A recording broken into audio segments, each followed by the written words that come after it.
pertanyaan dari Pak Mufti ini yang sangat berapi-api. Nanti kami jawab Pak secara tertulis, secara detail. Apa masih juga harus bayar kan kepada Betul. Kementerian Perhubungan kan? Betul Pak. Itu sekitar 2,5 triliun lagi. Kami melakukan penutupan asuransi kapal Marine and Hull di PT Jasindo Persero. Adapun proses pembayaran yang kami lakukan adalah secara langsung dari rekening perusahaan Pelni ke rekening perusahaan PT Jasindo. Mohon dipertimbangkan untuk bisa tetap diberikan PMN untuk yang 100 bus pada perkotaan. Saya maaf pimpinan, kalau pelabuhan Pelindo kan harus bayar uang konsensi dan uang labuh. Kalau di KAI apa yang harus bayar ke Kementerian Perhubungan? Kan ada 400 sekian Pak, yang kami mintakan cuma 100. Bukan cuman, jumlahnya 100. Sisanya 367 kami akan danai sendiri. Jadi, tapi itulah kekuatan cash flow kami. Jadi untuk Pak Sony, untuk Banyuwangi ini sudah mulai sebentar lagi mau beroperasi, itu pakai anggaran yang 2024 Pak.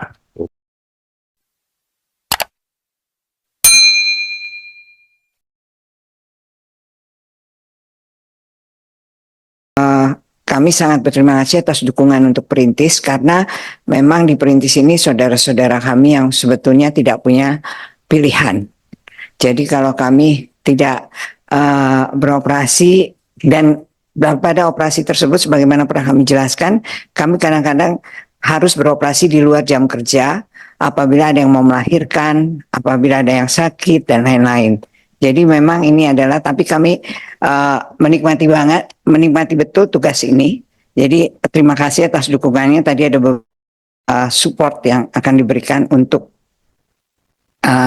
angkutan perintis ini. Kedua, tapi kami mohon bisa dipertimbangkan karena beban-beban setelah mohon maaf setelah merger yang kami harus tanggung, sehingga kami mohon dipertimbangkan untuk bisa tetap diberikan PMN untuk yang 100 bus pada perkotaan, karena apabila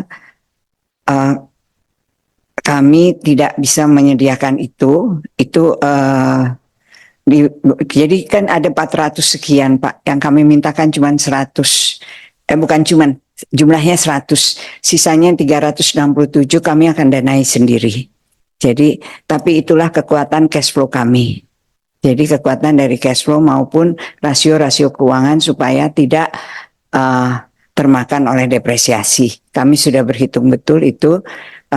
Juga kami minta pendapat dari BPKP waktu itu terhadap perhitungan tersebut, karena kekuatan kami hanya bisa menyediakan 367, sisanya kami minta mohon bantuan dari PMN pemerintah, sebab itu kami mohon dipertimbangkan.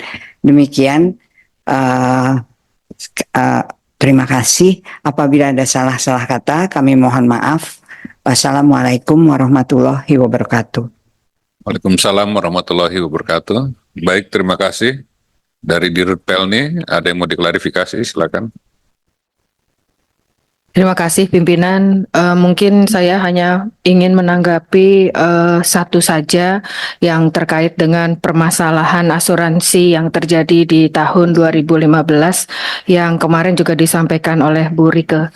Jadi terkait dengan permasalahan asuransi yang terjadi pada tahun 2015, kami melakukan penutupan asuransi kapal Marine and Hull di PT Jasindo Persero. Adapun proses pembayaran yang kami lakukan adalah secara langsung dari rekening perusahaan Pelni ke rekening perusahaan PT Jasindo. Jadi kami sudah melakukan pembayaran sesuai ketentuan korporasi. Terjadinya permasalahan itu antara oknum di perusahaan asuransi tersebut dengan pensiunan pegawai Pelni yang pada tahun 2015 itu memang sudah pensiun dari Pelni. Dan dengan membuat surat fiktif menunjuk broker tertentu sehingga pihak perusahaan asuransi mengeluarkan biaya broker. Sehingga Pelni tidak tahu menahu persoalan tersebut karena memang murni antara oknum pensiunan Pelni dengan oknum pegawai di perusahaan asuransi tersebut. Sebenarnya kita sudah press release 2-3 kali sih sejak Januari Cuma nggak apa-apa, nanti kita ini lagi Bu Rike. Terima kasih. Terima kasih atas masukan, arahan, dan dukungan yang diberikan oleh pimpinan dan Ibu Bapak anggota Komisi 6 DPR RI atas PMN yang kami mohonkan untuk usulkan untuk disetujui. Terima kasih. Baik, terima kasih. Dari PT Inka, ada yang mau Ada ini banyak harusnya. Silakan. Terima kasih pimpinan. Saya sedikit saja. Saat ini Inka sedang fokus juga ke railway dan kami sedang bertransformasi. Jadi untuk Pak Sony, untuk Banyuwangi ini sudah mulai sebentar lagi mau beroperasi. Itu pakai anggaran yang 2024 Pak, bukan yang ini. Jadi insya Allah sudah mulai rekrut. Kami mohon dukungannya untuk bisa nanti industri kereta api ini bisa bangkit Pak, bisa menyiapkan nanti sarana-sarana yang dibutuhkan oleh operator. Makasih Pak pimpinan. Ya, oke. Baik. Dari PT KAI, ada yang mau disampaikan? Silakan. Baik, terima kasih Pak pimpinan dan anggota Dewan. Pertama-tama pastinya terima kasih yang luar biasa dari kami Pak atas waktu yang diberikan, waktu yang sangat berharga ini dalam rangka permohonan kami untuk penyerapan dari PMN untuk KAI 2025. Mungkin pertanyaan paling banyak di KAI, tapi coba saya men-summarize. Ada beberapa pertanyaan yang very similar ya, yang mirip-mirip. Namun biar runut Pak ya, biar runut dari pertanyaan awal tadi, pertanyaan dari Pak Mufti ini yang sangat berapi-api. Nanti kami jawab Pak secara tertulis, secara detail. Kami ingin pastikan dulu Pak, karena di sini setelah kami komunikasikan dengan internal, ini di anak perusahaan di RMU, ternyata memang ada peraturan-peraturan yang mungkin masih kaku yang harus kita luruskan sehingga bisa luwes untuk pembayaran ini upah dari bulanan, harian dan bulanan dari pekerja. Nanti kita sesuaikan dan juga ada komunikasi mengatasnamakan nama orang lain dan sebagainya. Nah ini daripada nanti kita salah kesimpulan, nanti kami cari tahu kronologisnya, detailnya, lalu kami berikan secara detail. Lalu pertanyaan yang sangat banyak dan memang sangat penting dan ini udah ditindaklanjuti oleh Kementerian BUMN adalah pertanyaan tentang pembahasan khusus tentang ekosistem ya. Dan sendiri dari anggota banyak sekali. Nah ini alhamdulillah Pak, dari Kementerian BUMN, dari Pak Menteri sendiri udah membentuk tim percepatan transformasi ekosistem perkeretaapian. Nah ini bukan hanya melibatkan kereta api, tentunya melibatkan juga seluruh instansi, organisasi yang terlibat di sini. Ya, yang paling banyak, yang terbesar ya tentu aja kereta api, juga land untuk telekomunikasi, persinyalan dan sebagainya, juga industrinya sendiri ya, dalam hal ini pasti Inka, juga ada Barata ya, kereta komuter sendiri. Nah, yang paling penting juga Pak adalah Kementerian Teknis terkait Pak, karena sebenarnya tadi banyak sekali masalah isu perlintasan sebidang yang nggak dijaga dan sebagainya. Nah itu juga KAI nggak bisa nggak kuasa untuk tiba-tiba muncul lagi perlintasan sebidang dan sebagainya. Lalu tadi statement Bu Rike benar sekali Pak, bahwa masalah prasarana ini sebenarnya memang masalah yang udah lama, yang terus terang sangat merepotkan KAI, karena KAI benar Pak, KAI merawat prasarana ya, merawat secara fisik, membiayai, tapi on top of itu kami menggunakan prasarana itu, kami juga dibebankan biaya track access charges. Jadi memang beban ini memang berat sekali buat KAI. Sekarang Bu Rike, kita lagi duduk bareng dengan Kementerian Perhubungan dan Keuangan untuk mengatasi masalah ini supaya masalah klasik ini bertahun-tahun bisa dipecahkan Pak. Jadi kita memang dilema Pak pimpinan. Kalau nggak kita rawat, berarti kita mengorbankan safety, security, dan service. Tapi kalau kita rawat, itu beban buat kita. Nah, tapi kita nggak ada pilihan. Lebih bagus kita korbankan keuntungan, yang penting safety, security nomor satu. Nah, ini memang masalah besar, Pak. Jadi, again, masalah tim percepatan transformasi ekosistem perkeretaapian ini banyak melibatkan instansi. Tapi dengan dibentuknya tim percepatan, insya Allah rencana ke depan ini yang sangat komprehensif dan melibatkan banyak instansi ini bisa solve. Lalu tadi banyak juga masalah dividen termasuk dari Ibu Rike, lalu dari Pak Pimpinan sendiri, dari Pak Amin ya. Memang benar Bu, jadi tahun 2020 dan 2021 seperti terlihat dari paparan kami, kerugian kami luar biasa dalam ya. Tahun 2020 itu 1,7 triliun kerugian kami, tahun 2021 itu 400 sekian triliun. Nah, di beberapa tahun tersebut sampai tahun depannya pun beberapa kewajiban ke negara itu tidak bisa kita berikan karena memang penumpang kami, Ibu bisa lihat dari 429 juta penumpang di tahun 2019 itu drop tinggal beberapa puluh juta di tahun 2020.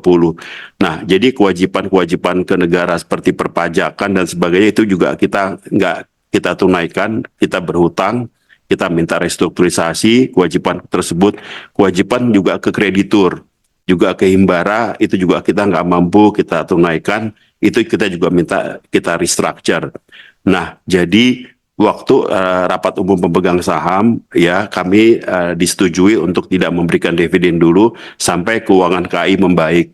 Nah, ini kami siap Bu, begitu nanti udah keputusan yang membagikan sampai keuangan KAI dianggap cukup baik untuk melakukan penugasan-penugasan proyek strategis nasional dan sebagainya, kami siap untuk mulai melakukan lagi pembayaran dividen. Ini kita kembalikan lagi sepenuhnya kepada pemegang saham, tergantung subjek kepada kondisi keuangan KAI. Tapi pada dasarnya insya Allah ya, kalau kita udah cukup baik, cukup kuat, kita siap Bu untuk melaksanakan kewajiban ini yang insya Allah bisa memberikan kontribusi kepada negara.